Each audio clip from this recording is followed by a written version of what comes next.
نوری نەمر.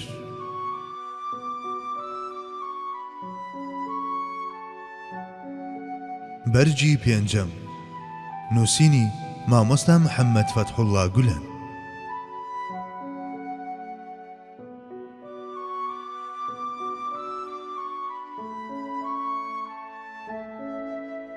ئەلف، خەیبەر سەری مارەکە. هەرکە پێغەمبەر صلی الله علیه وسلم لە حودەیبیە گەڕایەوە، دەست بەجێ بەرەو خەیبەر کەوتە ڕێ. خەیبەر وەک مۆگەی ئاشوب بوو. جوولەکەکان لەوێدا سەرگەرمی ئاژاوە جێڕان بوون و هەر جارە و لەگەڵ بەرەیەکدا دەستیان تێکەڵ دەکرد. جارێک لەگەڵ هۆزی نەذیر و جارێک لەگەڵ غەتەفان و جارێک لەگەڵ قوڕەیشدا. بەردەوام پیلان و ئاشوبیان دژی موسڵمانان دەجێڕا و نەخشەیان دادەنا بۆ لە ناوبردنیان. هەر ئەوان قوڕەیشیان هەڵدەنا و دەستیشیان لە بەرپاکردنی جەنگی ئوحود و خەندەقدا هەبوو. ئیدیکاتی تەمێکردنیان هاتبوو. بۆ ئەو مەبەستە هەڵمەتێکی خێرا و کتوپڕی دژیان ڕێخست. ئەو هاوڵانەی بەشداری خەیبەریان کرد ئەوانە بوون کە نەیانتوانی بۆ عەمرە بەجێ بهێن و نیازمەند بوون بە جیهاد ئەو کەلێنە پڕ بکەنەوە. پێغەمبەر صلی الله علیه وسلم هەندێک لە هاوڵەکانی نارد بۆ غەتەفان کە لە بنەڕەتدا هاوپەیمانی خەیبەر بوون. غەتەفان وایان زانی جەنگەکە بەرۆچی ئەوان دەگرێت، بۆیە بە چارەنووسی خۆیان سەرقاڵ بوون و یارمەتیان لە خەیبەر پچڕاند. بەڵام ئامانجی سەرەکی پێغەمبەر صلی الله علیه وسلم خەیبەر بوو. جوولەکەکانی خەیبەریش نیگەران بوون و دەیان پرسی کەی بۆمان دێن. ئەوە بوو سوپای موسڵمانان بە شێوەیەکی کتوپڕدایان بەسەریاندا کە بەرەبەیان بووەوە بینیان موسڵمانان ئابلۆقەی خەیبەریان داوە. خەڵکی خەیبەر وەک پیشەی هەموو بەیانیەکیان بەنیاز بوون بچنە سەر جێڵگە و بێستانەکانیان. پاچ و بێڵ و کەرەستەی جووتیاریان لەگەڵ خۆیان هەڵگرت بوو، بەڵام هەر ئەوەندەی لە قەڵاکانیان هاتنە دەرەوە حەپەسان و لە جێگەی خۆیاندا وشک بوون.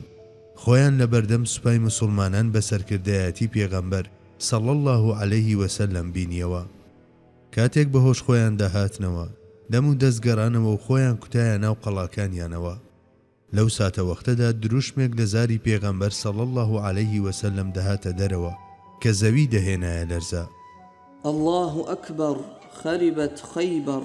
الله ئەکبەر ڕووخا خەیبەر. بەڵێ، خەیبەر کۆتایی پێهات بوو. هیچ ڕێگە چارەیەکیان لە بەردەمدا نەما بوو جگە لە خۆ بەدەستەوەدان. بەڵام دیسانەوە پێویستی بە حەیدەری کەررار هەبوو تاوەکو دەروازەی خەیبەر بۆ موسڵمانان بکاتەوە. ئیدیکاری خەیبەر تەواو بوو. ڕێگەکان بەرەو خۆ بەدەستەوەدان دەڕۆیشت. بەڵام هێندە هەبوو کە لە خەیبەریشدا دووبارە حەیدەری کەررارێک پێویست بوو تا دەرگای قەڵاکە دەربهێنرێت و بیکاتە قەڵغانی دەستی و تاجی سەرکەوتن لە سەرسەری سوپای ئیسلامدا بنێت. خەیبەر لە سەردەستی حەزرەتی عەلی فەتح کرا. پێغەمبەر صلی الله علیه وسلم پێشتر مژدەیدا بوو کە ئاڵاکە دەدات بەدەست کەسێکەوە کە خوا و پێغەمبەری خۆش دەوێت و خوا و پێغەمبەریش ئەویان خۆش دەوێت. ئەو هاوڵەش عەلی کوڕی ئەبوو تالیب بوو. بەو جۆرە لە ماوەیەکی کورت و بە کەمترین زیانەوە خەیبەر خۆیدا بەدەستەوە. دایکی باوەڕداران سەفیەی کوچی حویەی لە نێو دیلەکاندا بوو. ئەم ئافرەتە مەزنە بەهرەمەندی ئەو پایەنایە ببوو کە ببێتە هاوسەری پێغەمبەر. پاش موسڵمان بوونیشی ڕۆڵێکی گەورە و کارای گێڕا لە بڵاوکردنەوەی بانگەوازی ئیسلام بەناو هۆزەکەیدا. لەو پایە و ناوبانگی پێشووی لە خزمەتی گەیاندنی دوایەمین پەیامی ئاسمانیدا بەکارهێنا. بە داستانی مۆتە. ئەم غەزایەش پڕیەتی لە پاڵەوانیەتی، ئەگەرچی پێغەمبەریش صلی الله علیه وسلم بەشدار نەبوو تێیدا. بەڵێ، ناتوانین باز بدەین بەسەر غەزای مۆتەدا و فەرامۆشی بکەین. ئەو مۆتەیەی کە هۆکار بوو بۆ ئەوەی ناوی ئیسلام بدرێت بە گوێی جیهاندا. لەو غەزایەدا خۆشەویستترینی هاوڵانی پێغەمبەر شەهید بوون و هەر لەوێشدا ئەسپەردەکران. زەیدی کوڕی حاریسە، پاشان جەعفەری کوڕی ئەبوو تالیب و دوای ئەویش عەبدوڵڵای کوڕی ڕەواحە.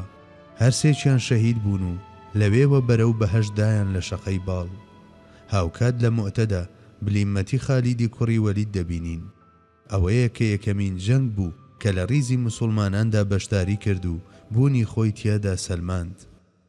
لە ماوەی ڕێکەوتنەکەدا پێغەمبەری خوا صلی الله عليه وسلم نامەی دەنات بۆ سەرۆک و پادشای وڵاتان و بانگی دەکردن بۆ ئیسلام.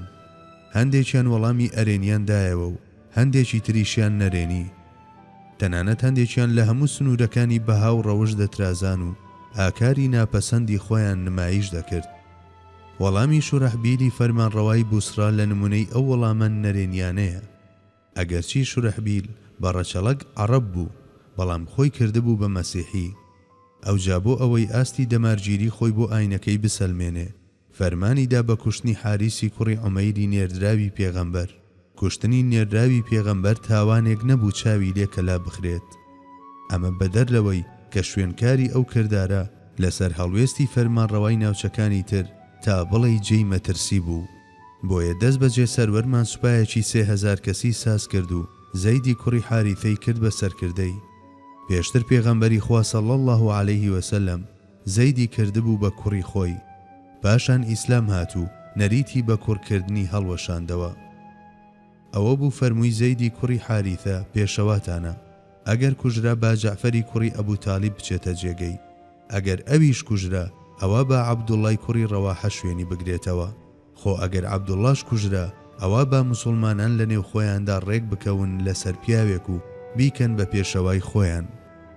کاتێک سوپای موسڵمانان گەیشتە مۆتە، خۆیان لە بەردەم سوپایەکی 200,000 کەسیدا بینیەوە. جیاوازیەکی ترسناک لە نێوان هەردوو سوپادا هەبوو. 3000 کەس بەرامبەر 200,000 کەس. ئەوەی مایەی تێڕامانە ئەوەیە کە موسڵمانان بەبێ گوێدانە ئەو جیاوازیە لە ئەندازە بەدەرە سوور بوون لەسەر ئەوەی ڕوبەڕووی دوژمن ببنەوە. مێژوو قسەی سەرزوبانیانمان بەم چەند وشەیە بۆ دەجێڕێتەوە. یان ئەوە تا سەر دەکەوین، یان ئەوە تا پلەی شەهیدی بەدەست دەهێنین. جەنگ تاوی سەند و هەر سێ سەرکردەی دیاریکرا و یەک لە دوای یەک شەهید بوون. ئاڵاکەش لە دەستێکەوە بۆ دەستێکی تر دەگوازرایەوە تا گەیشتە خالیدی کوڕی وەلید کە لەو ڕۆژەدا 9 شمشێر لە دەستی داشکان. هەر ئەوەندەی خالید سەرکردایەتی سوپای گرتە دەست، ئیدی لەلایەکەوە دەجەنگە و مەردانە مانۆڕی ئەنجام دەدا. لەلایەکی تریشەوە بە دوای ڕێگەیەکدا دەگەڕا سوپاکەی لێوە دەرباس بکات و بکشێتەوە بۆ مەدینە و لەوە زیاتر زیانیان لێ نەکەوێت. ئەو کشانەوەیەش لە تاکتیکی جەنگدا بە سەرکەوتنێکی گەورە دادەنرێت. ڕاستە پاشەکشە لە هاوڵان نەدەوەشایەوە، خۆشیان بەوە زۆر دڵگران بوون و گرەی لە دەرونیاندا دروست کردبوو. بەڵام لە چوارچێوەی پێوەرە قورئانیەکاندا ئەوە هەنگاوێک بوو دەبوایە بنرایە. پێشەوە بوخاری و ئەحمەدی کوڕی حەنبەل بەم جۆرە باسی مۆتەمان بۆ دەکەن. ئەنەس ڕەزای خوای لەسەر بێت دەجێڕێتەوە کە پێغەمبەری خوا صلی الله عليه وسلم بەر لە شەهیدبوونی زەید و جەعفەر و عەبدوڵڵا هەواڵەکەی بە هاوڵانی دەوروبەری ڕاگەیاندووە. زەید ئاڵاکەی هەڵگرت و شەهید بوو. پاشان جەعفەر هەڵی گرت و ئەویش شەهید بوو. ئەوجا عەبدوڵڵا هەڵی گرت و ئەویش شەهید بوو. ئێستاش شمشێرێک لە شمشێرەکانی خوا ئاڵاکەی گرتە دەست و خوا سەری خستن.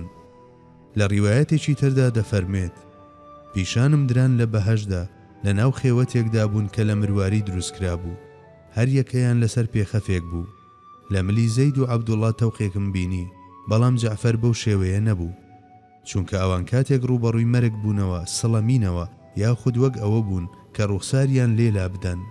بەڵام جەعفەر وەهای نەکرد.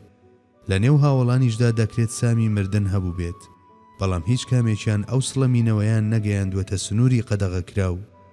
بێگومان ئەوەی پێغەمبەر صلی الله عليه وسلم دیویەتی تابلۆگەلێکی پەیوەست بە جیهانی بەرزەخ و جیهانی میسالن.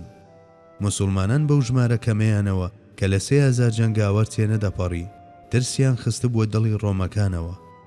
دوجار سەرکردەی بلیمەت حەزرەتی خالید توانی بە کەمترین زیان پاشەکشە بە سوپای ئیسلام بکات و بیجێڕێتەوە بۆ مەدینە. بە گوێرەی ڕیوایەتەکەی ئیبن هیشام ژمارەی شەهیدانی ئەو جەنگە 12 شەهید بووە.